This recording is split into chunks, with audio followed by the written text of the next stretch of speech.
What's going on, peeps? It's your boy J Forbes Fitness back at it again. And here, like you saw from the title, we're gonna be going into booty building blocks. So yup, we are gonna go ahead and tackle the glutes. What I'm gonna outline is 3 muscles, which comprises the glutes. I'm gonna show you guys also the 3 planes that you can work for the glutes to develop certain areas. And then I'm gonna go ahead and demo some home exercises that you can do, which will help into the building of the glutes, as well as 1 or 2 you can use in the gym, right? So the reason why I'm not gonna emphasize too much of the gym stuff is because for obvious reasons, you know, gyms are closed. You know, we just I don't have access to a squat rack to show you guys various movements for the glutes. But I will, like I said, show you some stuff that you can do at home, some body weight stuff, and even some stuff that you can do with some bands. All right, so without further ado, I'm gonna go ahead and roll the intro, and we're gonna get right back into it.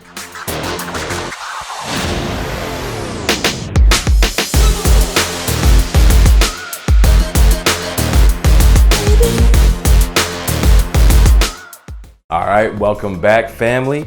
We are back at it again.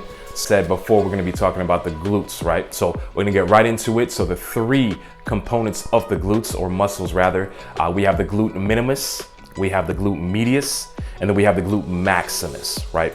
So the glute medius is a prime mover of hip abduction at the hip joint. And this guy's responsible for hip internal rotation and external rotation. So external rotation is basically when you're coming out like this, right? So picture your leg coming here. So we're looking at the hip. I know you might be looking at my foot and it's going internal, but external rotation is at the hip joint, right? And then internal rotation is the opposite, right? So the glute medius is responsible hip to be able to go externally rotated and internally rotated, okay? Right? And the glute minimus, it mimics basically what the glute medius does, right? So it's deeply embedded right behind the glute medius, and this also more or less does the same functions as the medius. And then obviously you've got the king of the muscle behind there, which is, you know, something that I think is very demanded aesthetically. We have the glute maximus, right? So that is basically more or less the complete glute. Right, so the medius is basically the top portion. I'm going to show you some movements to work that top shelf area, and then we've got the glute maximus, which is basically, you know, the meatier area. So basically the 3 planes that I was talking about is that we have the vertical plane, we have the horizontal plane, and then we have the lateral plane, right, or abduction. So basically what happens is through the vertical plane, like you guys saw earlier in my other videos, vertical plane basically means up and down. It would be the squat and the deadlift, which would be your money movements for the movements to go ahead and work that glute. Then you've got the horizontal plane. So the horizontal plane, I'm going to show you guys later. It comprises of the hip thrusts. It comprises of the glute bridge, anything basically that you are on your back and you're horizontally elevating from the bottom up. Then you have the abduction. So abduction means to come out. So abduction, basically your side steps. We have your monster walks, or this machine right here, but what we call it is the good girl, bad girl machine. I don't know why, but that's what we call it. So it's a good girl, bad girl machine. So that would work basically the medius, right? So that's basically that top portion of the glute. Some good exercises that's gonna go ahead and target this, or have this be utilized to perform them, would be something called a lying abduction, right? So I'm gonna show you right quick what that looks like, right over here. Earlier, the glute minimus is basically deeply embedded into the glute medius, but they more or less have this same function, right? So basically, picture the medius being here and the minimus being right basically behind it. And basically what happens is that has a similar function. So a great movement that would basically utilize this muscle would be something called a curtsy lunge. So the curtsy lunge looks something like this. All right, now the glute maximus comprises I guess you can say maybe 80 to 90% of the glutes. In this guy, believe it or not only does it have that great aesthetic value, and not only is it great for power in certain sports, it also works as a posture kind of corrector. You know, the typical 9 to 5, let's say, employee sit down desk job, when they sit down, what happens is their glutes are not activated. The glutes are turned off. So do this 5, 10, 15 years or whatnot, day in and day out, and your glutes kind of lose their function if you're not an active person. And then what happens is when you have that, you know, over the shoulder kind of typing motion, looking at your screen, you're gonna have something called a kyphotic posture. And what happens is, as you have that bad posture, right? So what happens is, when you don't have the glutes that are activated, and when you don't have the upper back that's activated, then obviously you're gonna kind of get down into that caveman kind of look, right? So the thing is, the glutes are very important when it does comes to posture. I know it's not really said a lot because, you know, we don't really kind of equate the two. We usually equate it with the posterior delts and the upper back, but the glutes play a very, very vital point in basically keeping that spine neutral and everything straight when it's activated, when it's engaged, obviously when it's strong and developed. But yeah, so the glutes can be tackled in many, many ways, right? So you can say from a technical standpoint, somewhat use it every single day because, you know, we walk everywhere. It takes a little bit of glute activation for that. But for you to get the best out of your glutes and for you to really activate them, and again, like I said, to keep that posture and to kind of have that upright frame, we're gonna have to tackle those building blocks. So now I'm gonna go ahead and show you a couple of movements that you can do. So the first one I'm gonna be the hip thrust. When you're setting up for the hip thrust, you wanna make sure that you have a bench, right? So this is gonna be, you know, whether you're in the gym or, you know, at home and you have an Olympic bar and a bench. So you're gonna make sure that you set up with your lower portion of your scap to be at the edge of the bench, number one. Next thing you're going to do is, once you have graduated to go ahead and add weight with a barbell, I'm gonna go ahead and roll that barbell basically at the crease of your hip. So you don't want it to be too high, not the lower abdominal, and you don't want it to be too low pubic bone. You wanna make sure that it's at the crease of the hip, right? Next, what you're gonna do is, before you go ahead and ascend, you wanna make sure that your feet are placed properly. So you don't want your feet to be too out or too close. You want it to be somewhat of a 90 degree. Next thing, what you want to make sure you do is, as you're going to ascend, what you are going to practice is going to be something called a posterior pelvic tilt. Okay, so basically what that means is that your pelvis is going to go basically upwards. So the reason why is because you want to go ahead and save your spine and you want to engage the glutes. So as you're going to come up into the position, it's going to be somewhat of a pendulum, you know, for lack of a better word. So you're going to come up, or more or less a hinge. So you're gonna come up and then boom, squeeze the glutes, and you're gonna come back down and control, and then come up, squeeze the glutes, right? On my Instagram, I actually have something similar to this if you wanna go check it out in one of my reels. It's basically how you do a kettlebell swing. So it uses the same, I guess you can say, positioning to do that, except it's a vertical movement.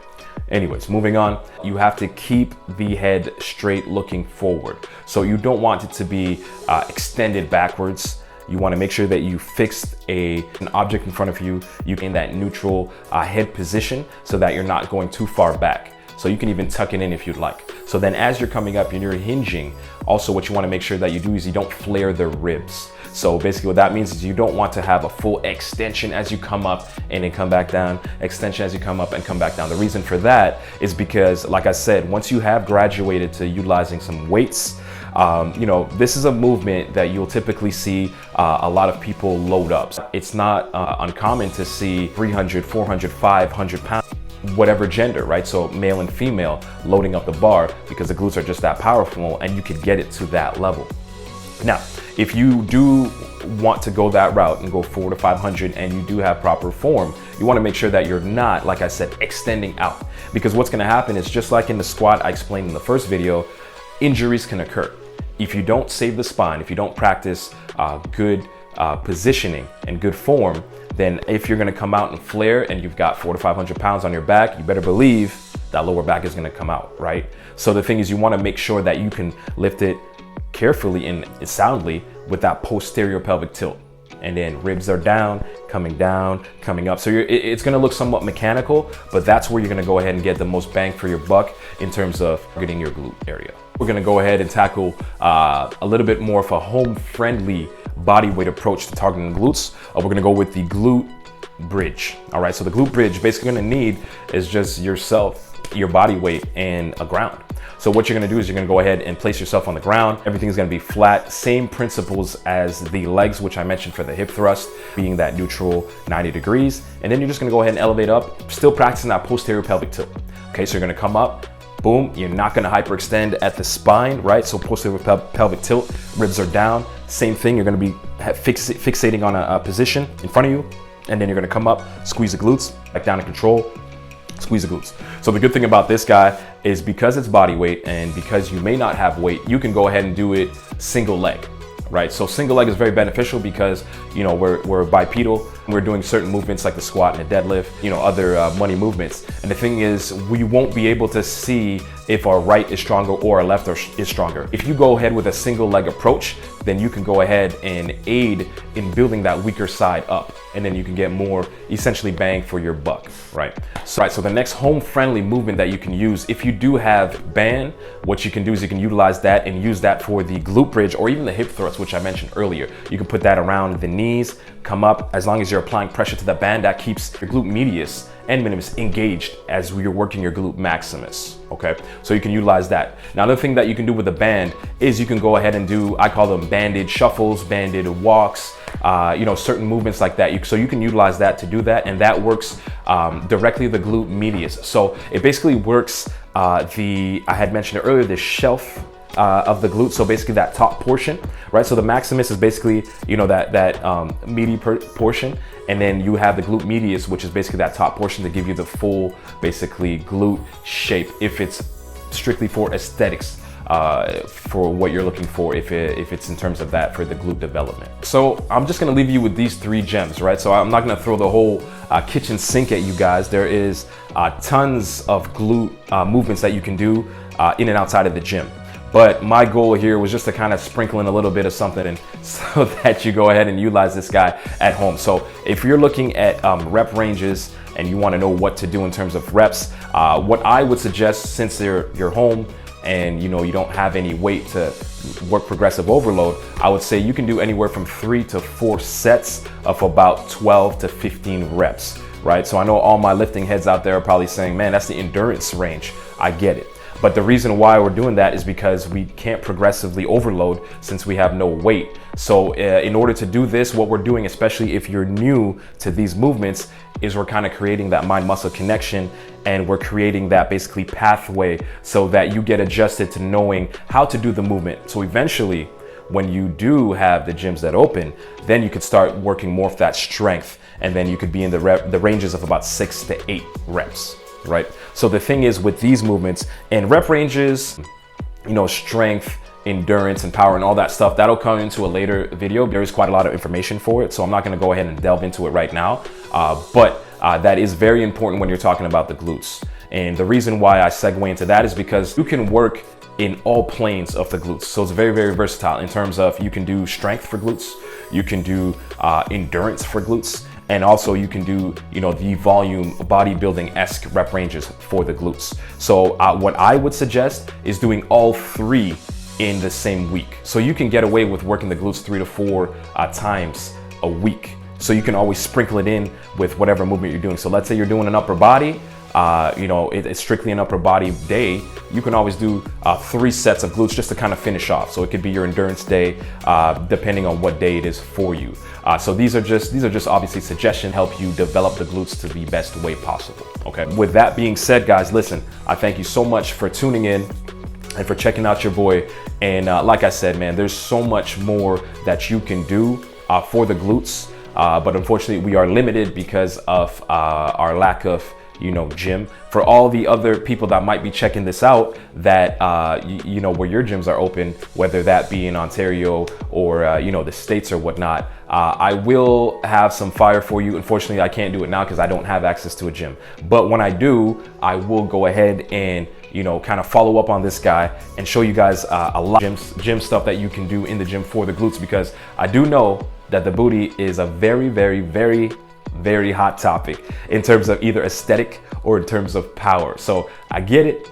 I'm gonna come at y'all with some more heat, you know, when I do have access finally to a gym. I do not know when that's going to be. We don't have any word here in Montreal, Quebec, but you better believe when I do have access to it, I'm gonna come back at it again with a follow-up to this video. Okay, guys, listen, thank you so much for tuning in like you always do. I appreciate the love so far that I've been getting from, you know, all my friends and my family.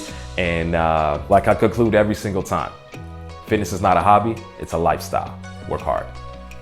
Oh, and PS, I always forget to say this. I think it's because you guys have been showing me that love, so I always, you know, don't find the need to say it.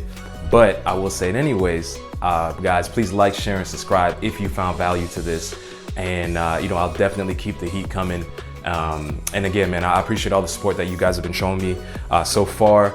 It's more than I even expected. I really didn't know what to expect. But yeah, you guys have been rocking with me, and I appreciate that so much. But yeah, so please, like I said, man, like, share, subscribe, and boy is gonna keep cooking up some heat in that kitchen. All right, so until next time, guys, fitness is not a hobby, it's a lifestyle. Work hard.